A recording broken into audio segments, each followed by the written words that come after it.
السلام عليكم. تعالوا كده ان شاء الله النهارده نعرض لحضراتكم جزء من الحمام الكينج، المستويات الكويسه جدا.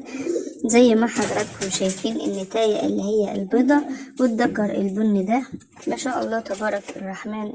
الناس اللي تعرف او تفهم كويس في انواع الحمام الكينج هتعرف ان ده من افضل انواع الحمام الكينج.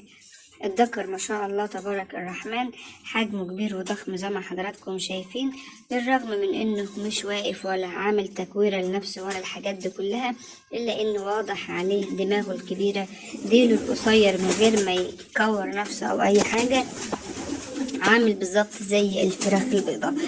ده الذكر البني ده من المستويات الكويسة جدا للناس اللي بتدور على المستوى وكمان الحجم. ما شاء الله الذكر ده بصراحة متوفر في الاتنين، متوفر فيه المستوى وكمان متوفر فيه حجم الحمام.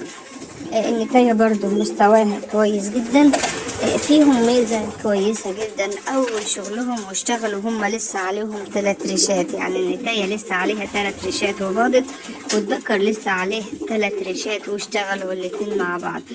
ده إن دل على حاجة يدل على هرمونات متظبطة، ومعنى كلمة هرمونات متظبطة يعني كل خلية جسم فرد الحمام مهيئة دايما للإنتاج بشكل سريع. وده طبعا بيكون عشان حمام بيكون أصل بيور مش خليط مع أنواع تانية، ودي طبعا حاجة تميز فرد الحمام.